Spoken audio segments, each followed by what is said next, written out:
que será que não está indo? Mas, foi. Show. Agora foi. Então, vamos aqui comentar sobre o capítulo 6. Eu vou abrir aqui, porque eu falei, quer saber? Vou começar a abrir a câmera sempre que possível, aí treinando já, olhar aqui para a câmera, e treinando que a gente, às vezes, fica toda receosa. Eu só coloquei um brinco aqui para fingir que está mais ajeitada, né? Para fingir que não é tão cedo e está com cara de doida. Mas vamos lá. Então, esse capítulo é um capítulo, assim, que, nossa, foi falando muito comigo, gente, um capítulo tão poderoso, né? A gente está ali, já vimos alguns juízes que foram levantados, né? Então, a gente já viu Otiniel, Eude, Sangar, vimos ontem sobre Débora, né? O cântico tão lindo ali de Débora. E agora, a gente chegou aqui na história de Gideão, que é uma história bem famosa, bem conhecida, né? Principalmente quando as crianças a gente conta também bastante, que é uma história legal de contar. E esse foi o 5º juiz que foi levantado por Deus, né? Então, eu sempre gosto de ficar olhando os detalhes, né? Então, assim, ele, por exemplo, é da tribo de Manassés. Deixa eu compartilhar aqui com vocês. Eu tenho uma tabelinha aqui, bem bacana, que ela mostra aqui pra gente as tribos. Depois eu vou compartilhar ela hoje com vocês. As tribos. Deixa eu ver se tá aparecendo aí. Não sei se deu certo. Acho que não deu certo, né? Parece que não deu certo. Então, vou interromper. Que ela aparece cada... Acho que agora vai dar certo. Ele aparece aqui, ó. Agora foi, né? Ó. Depois vamos dar. Ele aparece de qual tribo que é cada um. Tá vendo aqui, ó? Que legal. Otiniel, Judá, Eude, Benjamim. O tempo que ele ficou. Então, aqui, Gideão, ele é da tribo de Manassés. Então, foi através da vida de Gideão que ele lutou contra os midianitas. E aí a gente vai ver, né, depois das batalhas, nas próximas também. Então a gente vai ver aqui que foram 7 anos que eles ficaram no período de opressão, para então 40 anos depois que eles tiveram ali um período tranquilo, que foi o período no qual esse juiz foi levantado e que ele ficou. E aí vamos abrir então a palavra. Cadê aqui? Capítulo 6. Cadê? Que eu não tô achando. Peraí, gente, que eu não sei porque que não tá aparecendo para mim. Então, de novo, Juízes 6. Tem hora que eu deixo tudo aberto e na hora que eu fico com um monte de tela, eu me perco. Como pode? Ai, Mayara, não é tão tecnológica assim a pessoa. Às vezes eu falo, gente, que isso? Então, vamos lá. Vamos abrir aqui. Abrir aqui, a gente vai só no começando, né? Então, a gente vê que lá no começo, ali do versículo do 1 até o 10, ali, a gente vai ver toda a questão da opressão dos midianitas, né? Então, a gente vê aqui, ó, que fizeram os filhos de Israel o que era mal perante o Senhor. Por isso, o Senhor nos entregou nas mãos dos midianitas. E aí, a gente vê aquele ciclo, né? Começando. Só pra gente relembrar, a gente já falou, mas aquele ciclo, né? Eles começam ali uma apostasia muito grande, então é o que? O abandono da fé, apostasia. Então, eles começam ali na apostasia, e aí, então, eles ficam ali, são subjugados pelos povos vizinhos, começam a sofrer. A gente viu que foram 7 anos nesse caso. A gente vê que cada juiz, né, então, por exemplo, o Otiniel, foram 8 anos que eles ficaram ali sofrendo, para depois 40 anos de tranquilidade. De Eude, foram 18 anos sofrendo, para depois 80 tranquilo. Débora, foram 20 anos que eles ficaram ali sofrendo para 40 anos depois tranquilo, quando a Débora foi levantada. E agora, de Gideão, foram 7 anos que eles sofreram para, então, 40 anos depois de tranquilidade. Então, a gente vê aquele ciclo se repetindo novamente, né? E nesse trecho ali do 1 até o 10, mais ou menos, vai ficar falando sobre isso. Eles plantam, eles vão lá, acabam tudo com toda a colheita deles e tudo mais. E aí, quando a gente vai seguindo um pouquinho mais, lá para o versículo 8, aconteceu algo diferente dos outros aqui, que ele fala assim, ó, o Senhor lhes enviou um profeta que lhes disse. Então, assim, o Senhor enviou um profeta. A gente não tinha visto isso, né? Sempre, quando eles estavam no momento ali, que eles clamavam ao Senhor, porque eles era um momento de apostasia, aí então eles eram subjugados, sofriam, aí eles clamavam a Deus, né? E um momento ali de súplica, e aí, então, o Senhor levantava já direto um juiz. Só que aqui ele trouxe um profeta, diferente dos outros, né? A primeira vez que acontece. Então, Deus envia esse profeta, realmente, não um juiz, e ele repreendeu ali o povo, né? E ele trouxe ali, lembrando aos israelitas da fidelidade de Deus, da sua própria apostasia. Então, a gente vê aqui que ele fala, Deus de Israel, eu é que vos fiz subir no Egito, lembrando, né? E vos tirei da casa da servidão, e vos livrei da mão dos egípcios e da mão de todos quanto vos oprimem, e os expulsarei de diante de vós, e vos deixei a sua terra, e disse, eu sou o Senhor, vosso Deus, não temais o Deus dos amorreus, em cuja terra habitais, contudo, não destes ouvidos à minha voz. E aí, né, gente, é um grande problema quando a gente para de dar ouvido à voz de Deus. Quando a gente para, por vezes a gente não está ouvindo a voz de Deus, assim, audível, como acontecia em situações aqui da história, mas a gente não está seguindo o que está aqui, né? É um problema muito sério. E aí a gente vai prosseguindo, e a partir do versículo 11, entra ali no chamado de Gideão, que é o que mais ontem me pegou forte, foi essa questão sobre o chamado, né? Sobre a gente refletir sobre isso. E aqui, né, olha só, começa já com... Então veio o anjo do Senhor, e aí esse anjo, a letra maiúscula, já me chamou a atenção, né, que da última vez eu até comentei aqui com vocês, que eu vi na Bíblia de estudo aqui que eu tenho, que ela fala o seguinte, que quando tem um anjo em maiúsculo, é uma teofania, que é o que? Uma manifestação de Deus através de um anjo. Então, é o que? É o próprio Deus falando através de um anjo. E achei interessante, porque isso não acontece em algumas situações. Por exemplo, quando Abraão intercede por Ló, aconteceu de ter esse anjo. Quando Jacó luta com o anjo, também tem esse anjo maiúsculo, só para a gente ficar atento. E aí, vai prosseguindo aqui, lá no 13, ele já começa assim, né?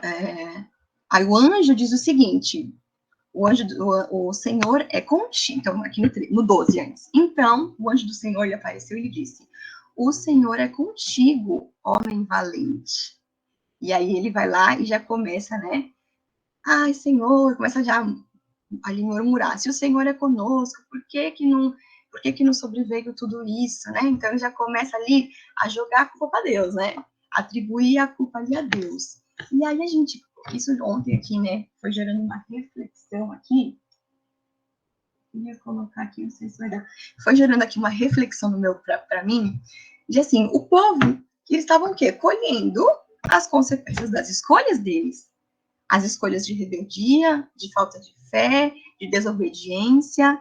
Então, assim, de fato, o Senhor, a terra era prometida para eles, de fato, se a gente está vivendo uma vida em obediência, a gente, de fato, atrai bênçãos, mas também, se a gente leva uma vida de rebeldia, falta de fé, de desobediência, tem consequência. A gente sempre vem falando muito aqui, né? Toda desobediência gera uma consequência, não tem jeito.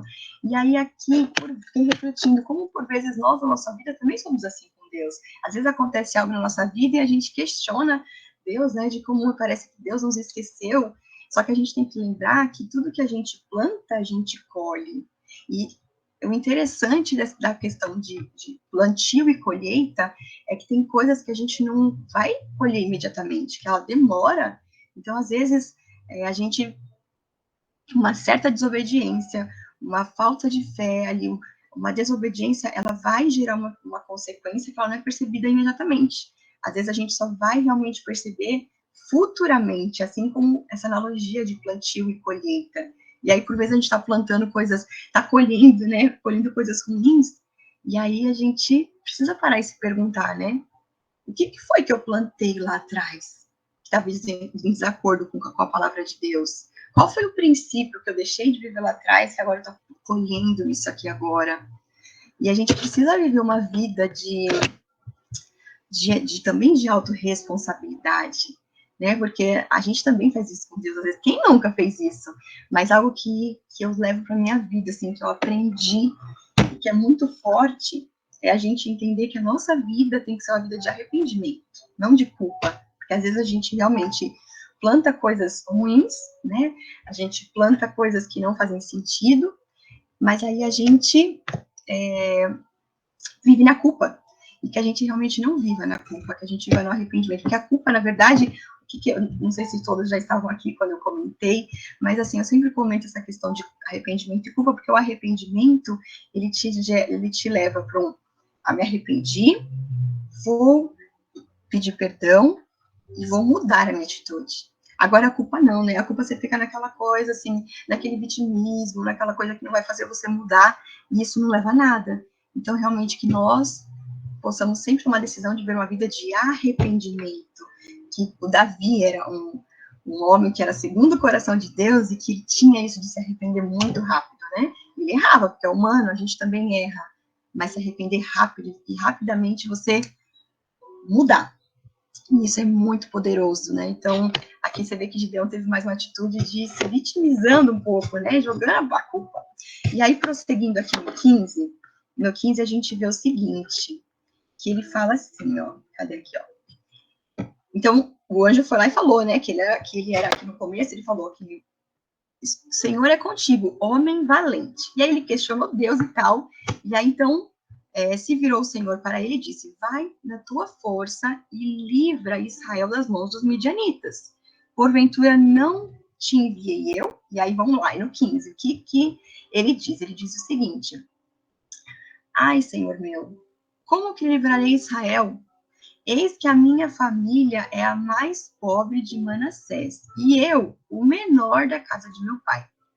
E aí, isso aqui, gente, me trouxe uma grande reflexão, porque olha só que interessante como a imagem que ele tinha dele era completamente distorcida. E aí eu queria falar sobre isso. E aí eu tenho uma passagem aqui de Êxodo, só para a gente relembrar também que na história de Moisés também teve a sua imagem distorcida. Lembra lá quando o Senhor, lá na sarça ardente, chama Moisés, e aí então ele fala para Moisés que ele queria libertar o povo do Egito, e aí o que Moisés vai lá e fala? Então, aí lá em Êxodo 3:11, para quem quiser abrir aí, mas eu abri também aí para a gente, só tomar um banho. E aí Moisés vai lá e diz o seguinte, então Moisés disse a Deus, quem sou eu que vá a Faraó e tire do Egito os filhos de Israel? E aí, eu fiquei refletindo sobre essa questão de imagem distorcida. Vamos refletir aqui. A gente não deve se basear nem na forma que nós enxergamos, porque assim como Gideão se via de forma distorcida, assim como Moisés se via de forma distorcida, e olha só, pessoas que entraram eu falo pro Theo, né, que é o grande livro, que entraram aqui para a Bíblia, que estão aqui, histórias para a gente ler, se inspirar, para a gente aprender. Grandes homens de Deus que fizeram grandes coisas, eles tinham a imagem distorcida deles. Então, a gente não pode confiar naquilo que nós acreditamos sobre nós, porque às vezes nós olhamos para nós, e a gente olha para nós e fala assim, mas eu não sou bom o suficiente, mas eu não dou conta disso, mas eu já errei tanto nisso, mas eu já falei tanto, como assim? Então, que a gente não olhe para nós. E por vezes nós também olhamos para o que os outros falam. E olha só, eu queria só compartilhar aqui com vocês, em 1 Samuel, a gente vai entrar em 1 Samuel, cadê? Troca aqui, cadê? 1 Samuel 16, 7. E para vocês abrirem aí, 1 Samuel 16, 7. E em 1 Samuel, a gente está lá na história de Davi. Então, lá em Davi... Então, o que eu estava falando aqui, né? Voltando, a gente estava falando aqui sobre Gideão se olhando de uma forma distorcida. Ele falou, não, quem sou eu para fazer isso que o senhor está falando? Eu não sou ninguém. Assim como Moisés também achou que não era ninguém. E agora eu queria falar sobre a gente tomar cuidado com o que os outros falam, porque às vezes a gente se apega com o que o outro fala sobre nós. E aqui em 1 Samuel 16, 7, está aqui o contexto da história, quando o profeta Samuel vai à casa de Jessé ele chegou lá dizendo que ele foi enviado porque ele ia ungir o futuro rei. E aí o pai de Jessé, ele reúne lá os filhos da mesa e tal, e aí ele começa a apresentar os filhos. Inclusive ele apresenta lá o filho mais velho. Agora, deixa eu ver, eu não estou no capítulo... não estou aberto aqui, mas acho que é o Abinadab, talvez, não tenho certeza. E ele já mostra que ele diz com a certeza de que é aquele. E aí o profeta vai passando por cada filho, falando, não é esse, não é esse, não é esse, mas peraí, cadê? Você não tem mais filhos? E aí ele, tem o Samuel, mas é o menorzinho que fala aqui. Porém, o Senhor disse a Samuel.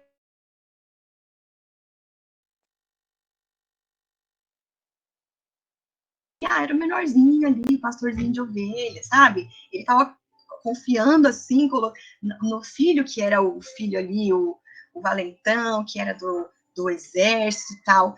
Então, o próprio pai tinha uma imagem distorcida do próprio filho, que era talvez o menorzinho, o pastorzinho de ovelha. Só que a gente tem que lembrar que olha só o que o Senhor diz, lá em 1 Samuel 16:7. O Senhor disse, porém, o Senhor disse, não olhe para a sua aparência, nem para a tua altura da sua estatura, porque eu o recusei, pois o Senhor não vê como vê os homens. Então, recusei que ele fala do outro filho, né? Porque o outro era bonitão e tal. O Senhor não vê como vê o homem, pois o homem olha para a aparência exterior, mas o Senhor olha para o coração. O Senhor olha para o nosso coração. Então, a gente tem que tomar muito cuidado, porque a gente não pode se basear nem na forma com que nós nos enxergamos, nem na forma com que o outro nos enxerga, e nem nas experiências que a gente tem de vida. Porque, por vezes, as experiências de vida que a gente tem não são experiências que a gente se sente, fugiu aqui a palavra, mas experiências bacanas, né? Não é essa palavra que eu queria usar, que a gente se orgulha. Às vezes a gente viveu experiências, às vezes a gente errou, a gente pecou, a gente teve vários fracassos, e quando a gente para a gente lembrar a história de apóstolo Paulo, se a gente for ver, eu vou abrir com vocês aqui também, 1 Coríntios 15, do 9 a 10. Se vocês puderem abrir aí, 1 Coríntios 15, 9 e 10. E olha só, essa carta aqui que Paulo escreveu, né, para a igreja de Corinto, olha só que não abriu aqui dessa vez, aqui é 9. Olha só o que o apóstolo Paulo diz. Porque eu sou o menor dos apóstolos, que não sou digno de ser chamado apóstolo, porque persegui a igreja de Deus. E olha só, porque persegui a igreja de Deus. Então, ele mesmo, já não, ele não se achava assim digno, porque ele fez coisas que não eram coisas legais. E por vezes a gente olha para o nosso passado e a gente para e pensa, mas olha, eu errei nisso, eu pequei nisso, eu fracassei nisso. E as nossas experiências criam uma imagem distorcida nossa. Mas olha quem foi o apóstolo Paulo. Meu, foi o cara. A gente pega o Novo Testamento aqui, a maior parte foi ele que escreveu. Quando a gente pega as cartas, a grande maioria delas foi ele que escreveu. O cara pegava o seu cavalo lá, sei lá como é que é, acho que era cavalo que tinha na época, e o cara, cada hora, estava num canto, pregando o evangelho, realmente pagando preço para fazer a obra, para fazer o que tinha que ser feito. Então, a nossa imagem, ela não pode estar baseada no que a gente enxerga. A nossa imagem não pode estar baseada no que os outros falam. A nossa imagem não pode estar baseada nas experiências que eu tive. Mas a gente precisa estar baseado na nossa identidade em Cristo. Isso é tão forte. E o Mateus acordou. Amor. Gente, dá um segundinho aqui. Eu vou ter que dar peraí, um segundo.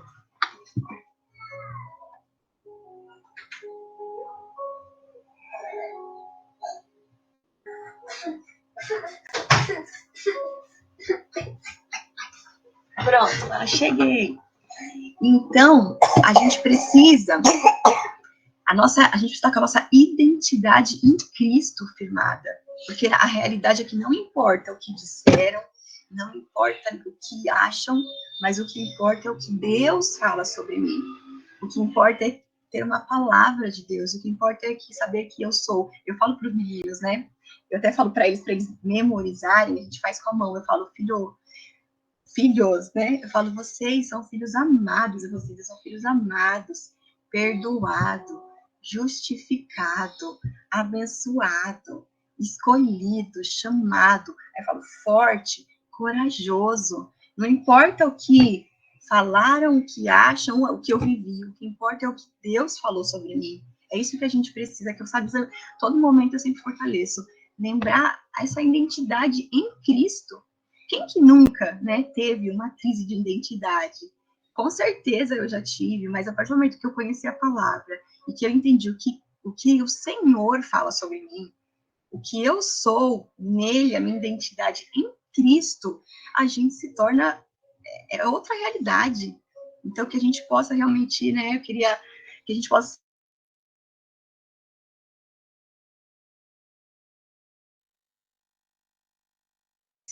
né, e ficar naquele sentimento, às vezes, que não leva a lugar nenhum, mas que a gente olhe para trás e aprenda, só realmente aprenda com o que tem que aprender. E aí, a gente prosseguindo aqui, Caselato, não vi que você entrou? Eu sou o que a palavra diz que eu sou. Isso mesmo. Que honra você estar aqui, Caselatinho. Eu vou ser breve aqui, depois se você também quiser dar uma palavrinha com a gente. Juízes, capítulo 6. E aí, aqui, ó, no 16, então vamos prosseguir. Agora estou com uma mão só que uma bem acordou, mas vai dar certo. E aí, prosseguindo aqui no 16, ó. 16 falou o seguinte: tornou-lhe o Senhor, já que eu estou contigo, ferirás os midianitas como se fossem um só homem.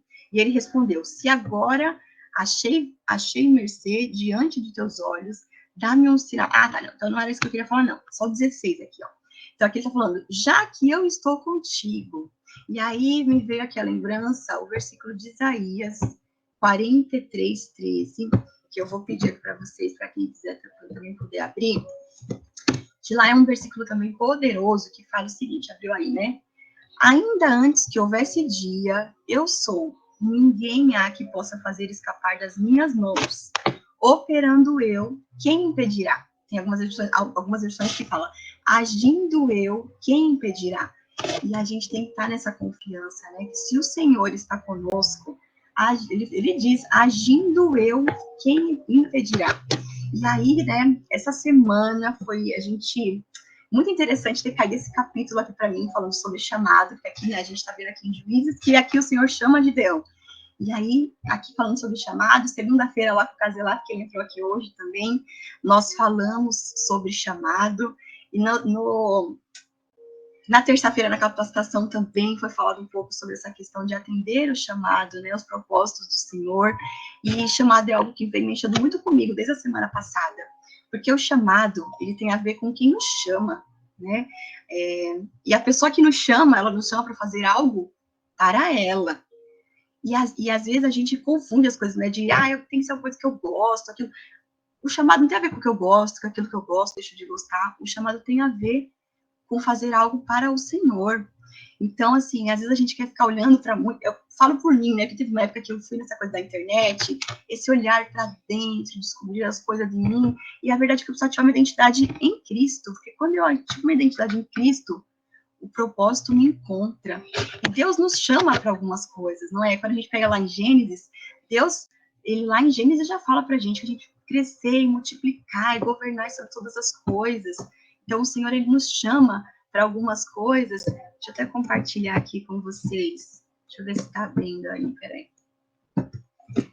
Que, inclusive, olha só, abriu? Em Gênesis 1, 28, Deus, ele abençoou, então ele faz toda a criação e ele abençoou. Deus os abençoou e lhes disse, sede fecundos, multiplicai-vos, enchei a terra e sujeitai, tal. Ele fala isso. Depois, mais para frente, quando a gente vê a história de Noé, então, né, o Senhor manda o grande dilúvio, fica só a família de Noé e todos os animais lá na arca, e assim que Noé sai também, monta o altar, adora ao Senhor, o Senhor dá a mesma palavra. Abençoou e disse, esteja fecundos. Então, a gente tem esse chamado também, né, de crescer, multiplicar, de governar sobre todas as coisas, assim como nós, mulheres, temos um chamado para serem mulheres que edificam, aquela mulher sábia que edifica o lar, ser uma boa mãe, boa esposa, boa dona de casa. Os homens têm, né, esse chamado para ser o sacerdote, para ser o provedor, o protetor, né, para dar a vida pela sua esposa, pela família, amar a sua esposa. Assim como o Senhor também, ele tem uma passagem linda de 1 Timóteo 5:8, que o Senhor também nos chama a cuidar dos nossos. Lá ele fala em 1 Timóteo 5:8, se alguém não cuida dos seus parentes, especialmente dos da própria família, negou a fé e é pior que um descrente. Por vezes a gente às vezes se perde querendo fazer coisas para fora, para os outros, né, a gente ajudar na igreja, servir na igreja é maravilhoso, com certeza, a gente tem que fazer sim. Mas, em primeiro lugar, a gente não pode negligenciar a nossa casa. Existe um propósito, um chamado do Senhor para nós também estarmos cuidando da nossa casa. Assim como para nós que temos filhos, existe um chamado para que a gente ensine, instrua os nossos filhos no caminho que eles devem andar, para que quando adulto eles não se desviem. A gente vê em Provérbios 22:6, ensina a criança no caminho que deve andar, e ainda quando for velho, não se desviará dele.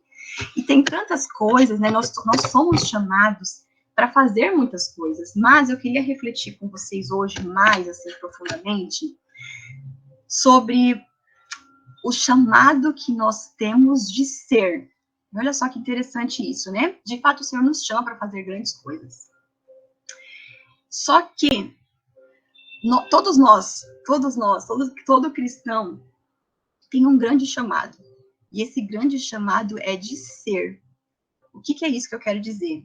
Nós, de fato, fomos criados para realizar, para produzir, para fazer. De fato, nós fomos. E Deus, de fato, conta com a gente, vamos dizer assim, né? De que a gente faça o que Ele peça. A gente tem não só a oportunidade de servir a Deus, mas também a responsabilidade de servir a Deus. Mas a gente precisa entender sobre o nosso chamado de ser. E o que eu quero dizer com isso? Vou pedir para vocês abrirem. Só que bem desajeitada, que o Mateuzinho está mamando. Em Efésios 1:4. Vamos abrir aqui, ó. Eu estou abrindo aqui também. Efésios 1:4. E aqui diz o seguinte: como também nos elegeu nele antes da fundação do mundo, para que fôssemos santos e irrepreensíveis diante dele em amor. E olha só, em 1 Pedro 15, 1 Pedro 15 e 16. 1 Pedro 15 e 16 também fala algo aqui poderoso para a gente. Aqui fala o seguinte: mas como é santo aquele que vos chamou, sede vós também santos em toda a vossa maneira de viver, porquanto escrito está, sede santos, porque eu sou santo. Então, o que eu queria refletir com vocês é que realmente o Senhor nos chama para fazer grandes coisas, mas existe um chamado enorme, gigante, poderoso sobre ser. Nós precisamos ser santos porque o Senhor é santo. Nós precisamos, de fato, ser aquilo que o Senhor deseja que nós sejamos, que Ele nos criou para ser, porque nós estamos aqui refletindo a imagem e semelhança de Deus. Que nós possamos realmente ser, porque quando a gente trabalhar em nós o ser, a consequência, ela vai ser o fazer, né? A gente vai caminhar para o fazer. Então, é claro que o fazer não substitui o ser, mas que a gente possa trabalhar em nós o ser. A gente, de fato, está sendo, de fato, estamos nos purificando, nos santificando, consagrando verdadeiramente a nossa vida ao Senhor, porque realmente a gente veio numa jornada de leitura aqui do Pentateuco, né? A gente veio nessa jornada de lendo a Torá, e a gente está vendo tanto que o Senhor fala sobre essa questão de santidade, o tanto que o Senhor deseja que sejamos filhos obedientes, e o quanto que a gente precisa ouvir a voz do Senhor, e a gente de fato está sendo, porque às vezes a gente quer fazer muitas coisas, a gente quer fazer, mas o ser precisa acontecer, porque quando eu trabalhar o ser, o fazer sem o ser, ele é incompleto. E aí eu queria deixar essa reflexão aqui para a gente, que realmente o Senhor nessa manhã possa ir trazendo aos nossos corações o chamado que Ele nos colocou, que talvez ficou esquecido, adormecido, que Ele possa nesse dia de hoje realmente resgatar as nossas memórias, e que também a gente possa hoje refletir no que eu preciso mudar, onde eu preciso ser diferente, né? Nessa questão, pensando no ser. E aí, quando a gente prossegue aqui para a gente finalizar, meu Deus, estou dando a hora. Do 25 ao 40 em diante, a gente vai ver sobre Gideão destrói ali o altar de Baal, né? Então, a gente vê todo esse contexto. E aí, a gente já sabe, lá em Êxodo 20, não vou nem abrir aqui, mas já sabe nos 10 mandamentos, o quanto que o Senhor já mostra ali que ele abomina a idolatria. Então ele já fala, não tenha outros deuses além de mim. E isso é uma coisa que, assim, 10 mandamentos, o Senhor entregou para Moisés, todo o povo ali conhecia, mas a gente está vendo que essa já é o que? A terceira geração? Nem sei que geração mais que é essa, né? Então, assim, o povo ali talvez não viu o que Deus fez, não viu o mar se abrir, não viram as coisas acontecendo, assim, né? Às vezes a gente vive uma vida só de ouvir o que o outro fala sobre Deus, daí não tem experiência com Deus. Então, talvez ali, as pessoas já estavam ali numa fase de não ter as experiências com Deus, e aí foram esquecendo as regras do Senhor, né? Os princípios do Senhor. E é básico, não tenha outros deuses. E ali a gente viu que o povo estava perdido na idolatria. E aí eu vou pedir para vocês abrirem lá em Naum 1:2, que é uma passagem também, né, muito poderosa, para a gente entender, assim, de Deus, né, como ele é. Ele fala o seguinte, o Senhor, ó, Naum 1:2, o Senhor é um Deus que não tolera outros deuses, um Deus irado que se vinga dos seus inimigos. O Senhor tira vingança dos seus inimigos e a sua ira os castiga. Mas era esse que eu queria ver, agora estou até confusa. Vamos beber participar aqui, ó. Olha aqui, pessoal. Você não quer ela brincar? Vamos ver se ele fica quietinho aqui.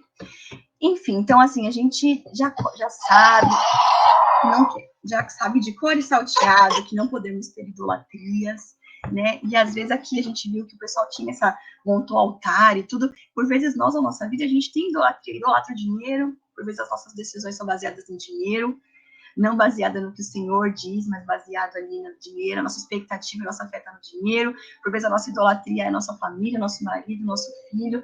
Às vezes a gente coloca idolatria em tantas coisas, né? Não necessariamente uma imagem, mas em tantas coisas. E de fato a gente está colocando toda a nossa fé, expectativa, esperança, tudo no Senhor. E aí eu queria abrir com vocês também Isaías, bem brevemente aqui para a gente já finalizar. Isaías 42:8, que ele diz o seguinte, deixa eu abrir aqui, eu tô com uma mão, tá ruim, né? Já tô prosseguindo pro fim, tá, gente? Eu tô com uma mão, aí o Mateus tá deixando um pouco mais complicado aqui. Eu sou o Senhor, este é o meu nome, a minha glória, pois a outrem não darei, nem o meu louvor às imagens de escultura. Até tem algumas aqui que fala que ele é um Deus, não, deixa eu ver se é esse. Não era isso que eu queria falar, não. Então, ele não divide a glória dele, né? O Senhor não divide a glória dele. E eu, há uns anos atrás, só breve falando aqui, eu tive uma jornada de ir para o misticismo, eu lembro que eu fiz tanto curso, e nos cursos a gente ganhava imagem, assim, dos mestres, e eu tinha tanta coisa. Depois que eu já tinha me convertido, tinha sido batizada, eu ainda assim tinha um monte de coisa, um monte de apostila guardada, eu tinha uns budinhas aqui em casa, umas imagens, eu tinha, sabe, um monte de pedra, um monte de coisa, que eu tinha feito muita iniciação em reiki, teta healing, um monte de coisa. E aí eu lembro que o Senhor vinha me incomodando grandemente, joga fora tudo. Joga fora tudo. E eu, gente, eu com aquele apego de me desfazer daquilo, só minhas pedrinhas que eu sempre gostava. Quando eu fazia o reiki, eu colocava as pedras assim. E assim, a questão não é em ter a pedra em si. Deus criou a pedra lá, os cristais, ok. A questão é que no que estava vindo a minha fé? Que aquela pedra que ia curar, que aquela pedra que é a energia, no que está a fé? Né? Porque aí o Senhor, ele me mandou, até um amigo aqui em casa veio, a gente numa conversa, ele testemunhou que ele também veio da mesma coisa assim que eu, né, de ir para esse lado místico, e ele veio testemunhar que o Senhor me incomodou, joguei tudo fora, coloquei fogo e tal. E aí eu lembro que eu fui jogando tudo fora, porque realmente o Senhor não divide a sua glória. Nosso Deus é um Deus ciumento, né? Até lá em Naum, em algumas versões, ele fala que ele não tolera outros deuses, que ele fala que ele é um Deus ciumento. E aí eu queria finalizar aqui com vocês, que já agora falta 2 minutos, meu Deus, que refletir sobre essa questão, né, do chamado aqui que a gente viu, que realmente a gente possa viver uma vida temente ao Senhor, porque o princípio da sabedoria é o temor ao Senhor, que a gente vê lá em Provérbios. Então, que a gente possa viver uma vida sem idolatrias, uma vida de obediência ao nosso Deus, que a gente possa ter uma fé inabalável, que a gente sabe que lá em Hebreus 11 já fala que sem fé é impossível agradar a Deus, que a gente possa obedecer, porque quando a gente obedece, a gente atrai as bênçãos para a nossa vida, que a gente possa perseverar e ter paciência E aí eu queria concluir aqui com a gente, né, só trazendo aqui a lembrança, um versículo de Romanos 12, 12, que ele fala o seguinte: alegrai-vos na esperança, sede pacientes na tribulação, perseverai na oração, né? E que esse é um capítulo que fala muito sobre essa questão do chamado e que a gente possa realmente perseverar, assim como grandes homens perseveraram e tiveram paciência. Que quando a gente pega a história de Abraão, não foi de um dia para o outro que Abraão viveu tudo que o Senhor tinha para ele. Foram 25 anos ali. Ele, com 75 anos, foi quando o Senhor deu a palavra para ele de que ele seria pai de grandes nações, e só com 100 anos que ele foi ter Isaac, o filho da promessa. Foram 25 anos esperando. Davi, quando ele foi ungido lá, novinho ali, se não me engano, em torno de 12, 15 anos, garotinho, foi ungido, e daí só com 30 que ele foi, de fato, tomar posse ali do seu reinado. Então, foi ali, em torno ali de 20 anos também, para que, de fato, ele tivesse ali, seguindo ali aquele chamado que o Senhor deu dele ser rei. José do Egito foram 13 anos.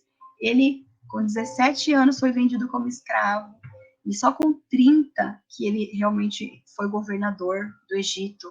E nesse meio tempo, foram perrengues que ele viveu, mas ele não quebrou o princípio. Ele se manteve fiel ao Senhor. Olha que lindo isso. Então, essa palavra aqui de hoje, sabe, veio muito forte aqui para mim, de refletir sobre esse chamado, de a gente refletir sobre esse chamado que o Senhor nos chama de ser, de realmente ser, e que a gente possa ter sabedoria, lembrando que a sabedoria vem do Senhor, o temor ao Senhor, que a nossa fé, a gente fortaleça a nossa fé todos os dias, porque a fé vem pelo ouvir, o ouvir da palavra de Deus. E sem fé não agrada a Deus, obedecer, perseverar e ser fiel. E eu queria encerrar aqui com a gente. Ontem à noite eu coloquei um louvor para dormir, e o Senhor fala com a gente de tantas formas, né? Tão poderoso.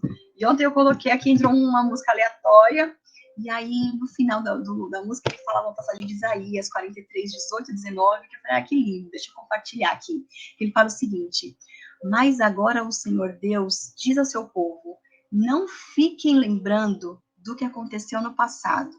Não continue pensando nas coisas que fiz há muito tempo, pois agora vou fazer uma coisa nova, que logo vai acontecer e de repente vocês a verão. Preparei um caminho no deserto e farei com que estradas passem em terras secas. E esse versículo está assim, né? O Senhor, quando eu tenho que vir falar aqui, eu ouço o capítulo, e aí eu vou ouvindo no carro o capítulo, às vezes me vindo já inspirações, aí eu mando o áudio para mim mesma, para quando eu chegar em casa eu digitar, e eu fico assim, ruminando aquele capítulo ao longo do dia, e o Senhor vai falando ao longo do dia comigo, e é muito lindo. E o Senhor falou comigo através de um louvor, trazendo essa passagem linda. E a gente, quando falou aqui de chamado, e no começo, quando a gente falou sobre a gente não pode basear, né? A gente viu aqui, quando o Senhor chamou Gideão, ele fala, quem sou eu para fazer isso? Né? A imagem distorcida. Então, a gente não pode se basear na imagem que nós temos sobre nós, nem sobre o que as pessoas falam sobre nós, e nem sobre as experiências que nós tivemos, porque às vezes a gente faz coisas erradas, fracassa, e a gente tem que estar fortalecido em Cristo, a nossa identidade em Cristo. E aí me veio esse versículo aqui, que eu falei, nossa, como conectou com tudo, que a gente possa lembrar que, olha aqui, né, o que diz aqui, opa, saiu aqui da tela. Não fiquem lembrando do que aconteceu no passado. Não continue pensando nas coisas que fiz há muito tempo, pois agora vou fazer uma coisa nova. Coisas novas Deus irá fazer. Coisas novas. E depois eu até procurei esse louvor por aqui, não consegui achar de manhã, mas era isso que eu queria compartilhar com vocês hoje, que a gente realmente possa sair daqui hoje fortalecido, edificado, com a fé renovada, perseverando, assim como os grandes perseveraram, que a gente se mantenha firme, fiel à palavra do Senhor, aos princípios do Senhor, e com essa palavra, assim, de que coisas novas Deus está fazendo. E é isso, meus queridos. Vocês querem comentar? Caselato, querido, você entrou. Eu queria poder dar a palavra para você também. Sempre você tem tanto. Quando você vem aqui é porque o senhor quer falar algo com a gente. Você quer falar algo? Oi, estão me vendo aí ou não? Então, Ah, tá, entrei. Então, realmente Deus me incomodou para entrar aqui e que eu queria falar para vocês de tudo que a Mayara falou aí foi o seguinte: achei muito interessante essa perspectiva aí do ser no chamado, entendeu? Porque a grande obra que Deus tem conosco é transformação, né? Então, assim, nós temos que nos tornar diferentes do início da nossa caminhada. Então, assim, quando a gente fala de identidade, como foi falado em Gênesis 1, 26, né, que Deus nos criou a imagem dele, isso daí está conectado com o seguinte. Depois a Mayara leu também que nós temos que ser irrepreensíveis, né? Para que a gente domine sobre os peixes do mar, sobre as aves dos céus, sobre a terra, né? Na realidade, quando a gente lê esse texto, a gente fica imaginando, a gente fica imaginando mesmo os peixinhos, né, no mar, né? As aves, mas aí está se falando de um contexto totalmente espiritual, porque existem principados e potestades que agem no mar, nas águas, nos céus. Quando se fala de aves nos céus, está se falando de principados, potestades que agem na esfera dos céus, entendeu? E depois tem a questão da terra também. Então, existem outras potestades que existem na terra. Então, esse texto aí de Gênesis 1, 26, de dominar sobre os peixes, sobre as aves, sobre a terra, sobre os animais, é um contexto totalmente espiritual. E a nossa guerra não é contra a carne nem contra o sangue, mas é contra principados, potestades, entendeu? Contra o mundo espiritual. Então, assim, a gente só domina se nós sermos, se nós formos irrepreensíveis, se nós tivermos autoridade no mundo espiritual, que isso vem realmente através de purificação, de santificação e de consagração, entendeu? Outra coisa que a Mayara citou aí também, que é muito importante, Deus tem falado comigo, é o seguinte, é a questão da identidade mesmo, né? Então, assim, muitos de nós já tivemos experiências que foram frustrantes, que foram difíceis, né? Que por vezes marcam emocionalmente, né? E é o seguinte, a gente ouve muito hoje em palestras, né, sobre ressignificar, né? Então a gente ouve muito, ressignifica, você passou uma experiência, mas o que que é ressignificar? Isso Deus faz conosco também. Então ressignificar é o seguinte, você teve uma empresa, você quebrou, pá, quebrou. Então, assim, você ficar com aquele trauma, né? A tua identidade é abalada. Ah, você é incompetente, você é mau gestor, você é isso, você é aquilo. Como é que você ressignifica isso daí? Com novas experiências. Então, vai chegar um momento que Deus vai te dar a oportunidade de você abrir uma outra empresa, de operar num outro mercado, entendeu? Você vai ter uma nova experiência, vai ser bem sucedido. Então, isso daí ressignifica, ou seja, o que está escrito ali em Isaías 43, que a Mayara leu agora também. Você não tem que ficar pensando na tua quebra de não sei quantos anos atrás. Então, isso daí é o que transforma a nossa visão, a nossa experiência, né? Então, só que para tudo isso aí acontecer, a gente realmente tem que ser, para poder dominar sobre o que aconteceu no passado, sobre o que está acontecendo no presente, porque todos os dias nós somos influenciados, entendeu? Por poderes espirituais que querem nos parar, que querem nos desanimar, que querem nos estagnar. Então, assim, e para você ressignificar muita coisa na sua vida, é necessário você conhecer novas pessoas, porque muitas vezes a gente fica fechado no mundinho da gente, a gente vai num evento e não conhece ninguém. Você conhece uma pessoa, se você encontra uma pessoa conhecida no evento, você fica com ela os 3 dias e não acessa mais ninguém. E novos ambientes também. Isso daí é muito importante. Quando você não frequenta novos ambientes, as chances de você ter novas experiências, conhecer novas pessoas, é muito difícil.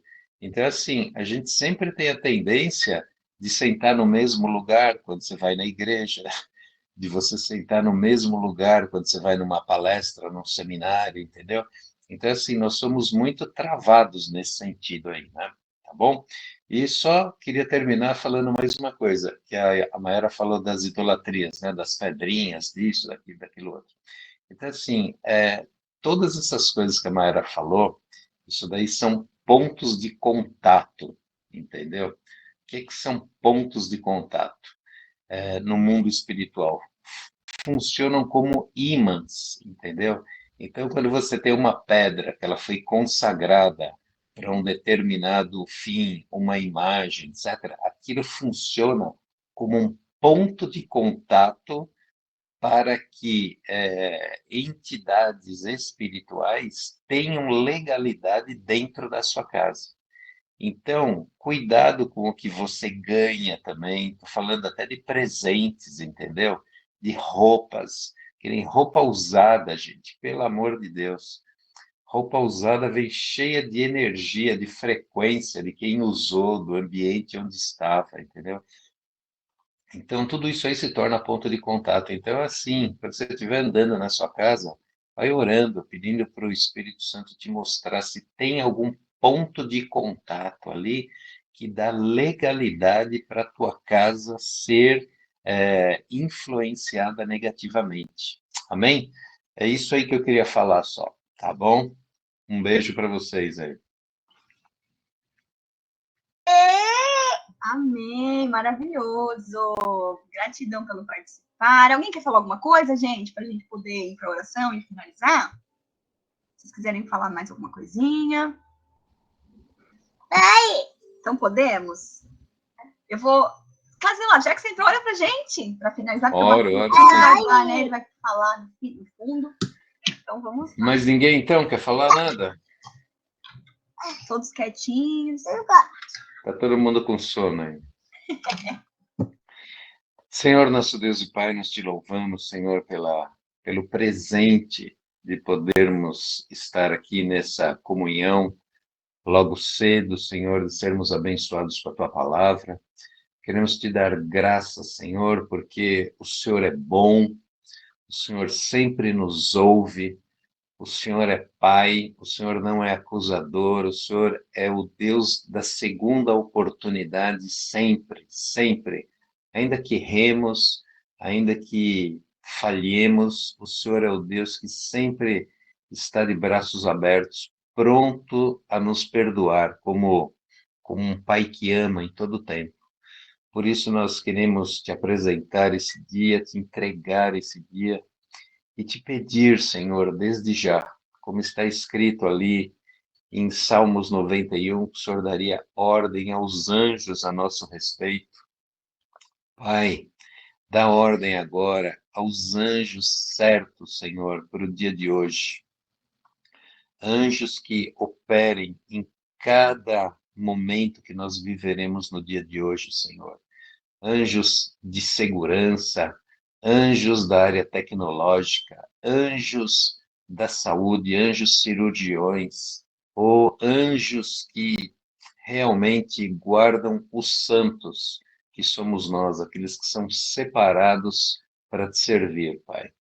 Te agradecemos pela vida de cada um aqui e te pedimos, Senhor, dá-nos um dia cheio, cheio da tua presença, de alegria de gratidão e de forças, de vigor, que o Senhor nos encha da tua energia, que todas as partículas de Deus existentes em cada uma das nossas células, a partir de agora, estejam vibrando nessa frequência de gratidão, de alegria e de força vital, de energia.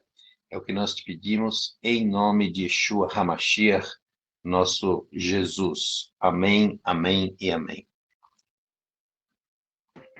Amém, amém. Gente, que delícia de aula. Amém. Ótimo dia. Deus abençoe a todos. Deus abençoe. Bom dia. Até amanhã.